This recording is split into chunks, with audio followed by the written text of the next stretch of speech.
Assalamualaikum dulur. Lagi-lagi terjadi pelecehan seksual di pondok pesantren dulur. Tahukah Anda permasalahannya apa? Nah, kalau Anda ingin tahu, ayo kumpul-kumpul di sini. Semuanya kumpul di sini, duduk manis. Diminum kopinya dan dimakan telo gorengnya itu. Dulur, beberapa hari yang lalu terjadi lagi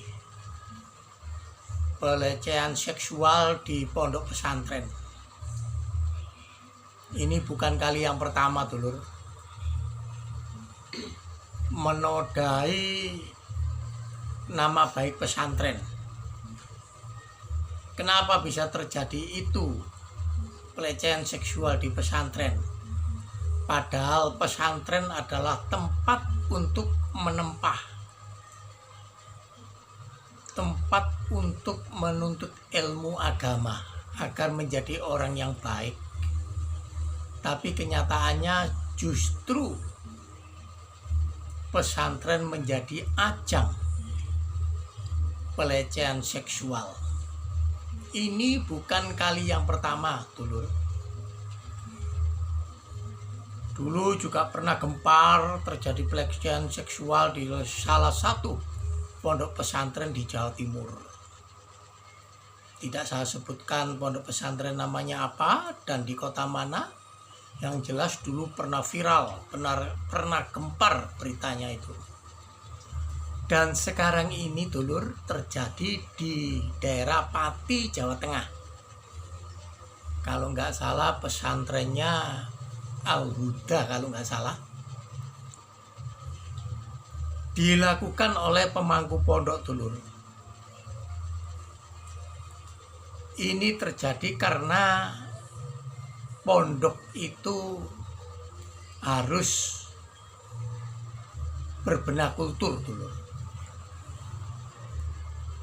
untuk menanggulangi hal-hal yang terjadi seperti ini, dulur. Perbuatan mesum, pelecehan seksual, itu harus ada perubahan kultur kehidupan di dalam pondok. Kehidupan di dalam pondok, dulur, itu ada 3 unsur, yakni santri, pengasuh atau ustadz ustadzah, dan pemangku pondok. Kehidupan di dalam pondok, dulur, memang ditekankan juga pembinaan atau pembentukan karakter yang beradab, yang punya sopan santun, dan lain sebagainya, dulur. Yang terjadi kalau di dalam pondok itu memang antara santriwati dengan santriwan itu memang tempatnya berbeda, dulur. Walaupun satu areal pondok tapi terpisah, sehingga antara santriwati dengan santriwan itu tidak bisa bergaul menjadi satu. Dan itu diawasi, dijaga ketat, dulur.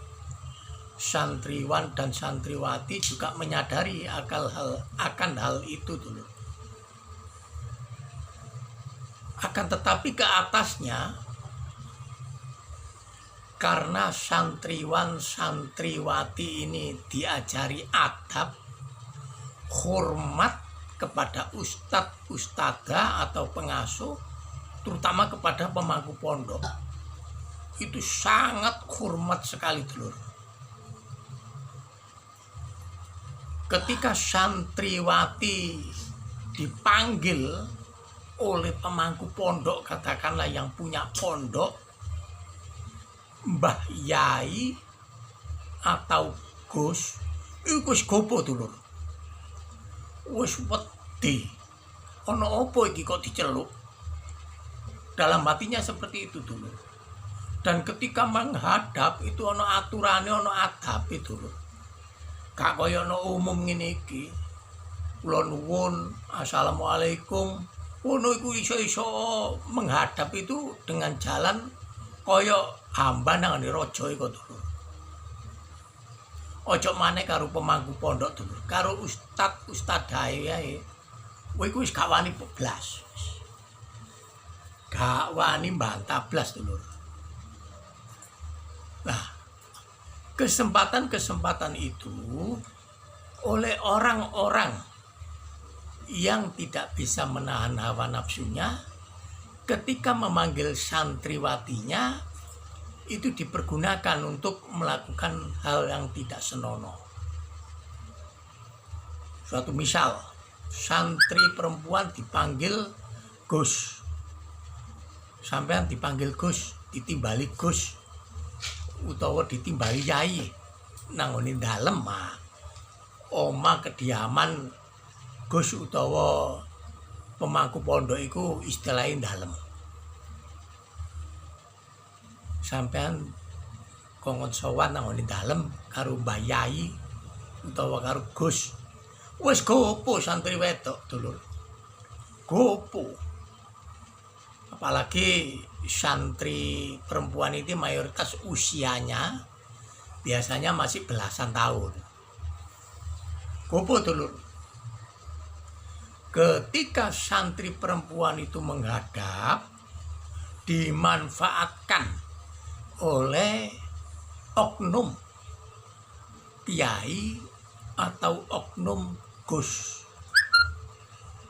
Awalnya mungkin disuruh mijit, disuruh apapun di dalam situ.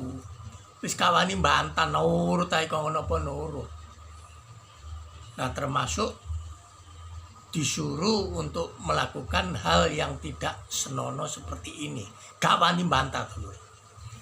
Saking tawaduke, saking hormate nang ngene Gus utawa nang ngene kiai ini. Lah, mau tidak mau santriwati melakukan hal itu. Dan oknum kiai atau oknum Gus memanfaatkan kesempatan itu untuk melakukan sesuatu yang tidak patut. Dengan ancaman, biasanya dengan doktrin ojo kondo konco liyane. Kalau engko lek awakmu kondo konco liyane bakal tak kei sanksi mbok. Kowe iku wis wedine setengah mati santri dikono ngono dulur. Pemane usia-usia sik belasan. Artinya bahwa santriwati usia-usia seperti itu adalah usia-usia pubertas pertama. Di samping kesehariannya antara perempuan dengan laki itu berbeda tempat, walaupun satu lingkungan, namanya manusia normal, ada gejolak-gejolak birahi yang tidak bisa diungkapkan atau yang tidak bisa diekspresikan karena memang hidup di dalam pondok. Oleh karena itu, untuk menanggulangi, untuk mencegah perbuatan yang dilakukan oleh Gus, oleh kiai di dalam pondok, harus ada perubahan kultur. Artinya apa, Pak Kanjeng? Ya, kehidupan di pondok, adab ya tetap dijaga, tapi tidak terlalu untuk ngawulo, tidak terlalu untuk selikodawu. Jadi untuk mencegah hal-hal yang seperti ini, dulur, hal-hal yang dilakukan oleh Gus atau kiai untuk melakukan hal-hal yang tidak senonoh.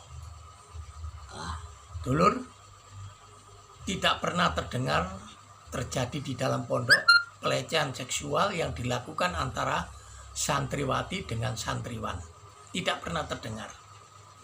Karena memang tempatnya berbeda, terpisah, dan sama-sama menjaga. Sama-sama tidak berani. Lek santri wedok digodha santri lanang si isok mbantah. Si isok ngomong-ngomong. Tapi lek diceluk Gus, diceluk kiai, ditimbali, wis gak wani bantah. Itulah kultur yang terjadi di dalam pondok dulu, pondok pesantren. Makanya sering terjadi pelecehan-pelecehan seksual yang dilakukan oleh seniornya, baik itu pengasuh, ustadz maupun gus atau kiainya. Santri diceluk kiai, dikon sowan nang dalem iku padha karo diceluk presiden dulur. Saat itu wis gopo gak karu-karuan. Itulah yang terjadi. Harus ada perubahan kultur kehidupan di dalam pondok, akan tetapi tidak meninggalkan esensi dari pondok, yakni adab, sopan santun, dan menuntut ilmu agama. Dulur, ini adalah penistaan yang mencoreng nama baik pondok.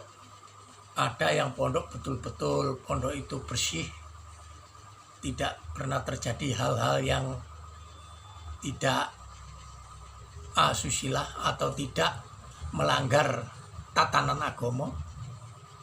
Tapi juga ada pondok yang dimanfaatkan oleh seniornya, oleh gusnya, oleh kiainya untuk melakukan hal-hal yang tidak patut, termasuk pelecehan seksual.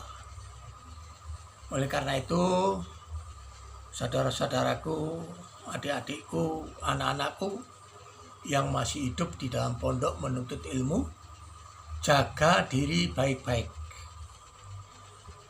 Boleh hormat kepada kiai, boleh hormat kepada gus, boleh hormat kepada ustadz, ustadzah atau pengasuh.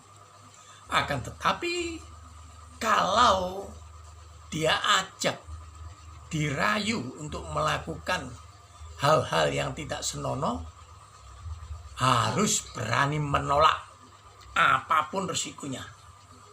Walaupun risikonya dikeluarkan dari pondok, harus berani menolak. Itu perbuatan dosa dulu. Anak-anakku, adik-adikku yang sedang menempah ilmu di pondok pesantren, harus berani menolak. Ini beritanya sangat viral sekali di pondok pesantren atau salah satu pondok pesantren di Kota Pati. Dan kiainya tidak bertanggung jawab, melarikan diri setelah melakukan hal kayak gitu. Bukan 1-2 orang, yang saya dengar sampai 50 santri untuk dilecehkan. Nah itu, ini tidak patut untuk dipanggil seorang kiai, ini tidak patut untuk memangku sebuah pondok. Pantasnya dia hidup di dalam jeruji besi. Saudara-saudaraku, dimanapun Anda berada yang bisa melihat video saya ini adalah satu sharing, satu keluhan dari masyarakat umum yang hidup di luar pondok pesantren. Janganlah pondok pesantren dijadikan ajang untuk melakukan pelecehan seksual, tetapi kembali kepada basic. Tujuan pondok pesantren adalah tempat untuk menuntut ilmu agama dan untuk membentuk karakter manusia yang akhlakul karimah. Cukup terjadi di pondok pesantren itu saja, jangan ada lagi terjadi di pondok pesantren yang lain. Yang terakhir, saudara-saudaraku, tetap ngonten. Gak ngonten, gak asik bro. Tetap semangat, berkonten ria, evaluasi konten, dan di-upload. Ini adalah salah satu kewajiban sebagai konten kreator.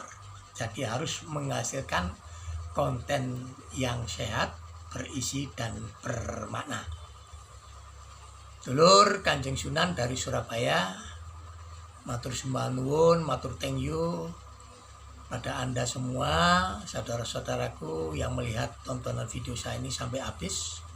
Semoga berkah hidupnya, berkah rezekinya, dan berkah rumah tangganya. Mohon maaf apabila ada yang berbeda pendapat. Ini adalah sorotan saya mengenai pondok pesantren. Apabila Anda tidak setuju dengan apa yang saya sampaikan, silakan berkomen. Silakan berkomen dulu untuk menghidupkan suasana. Kanjeng Sunan dari Surabaya pamit. Assalamualaikum warahmatullahi wabarakatuh. I love you.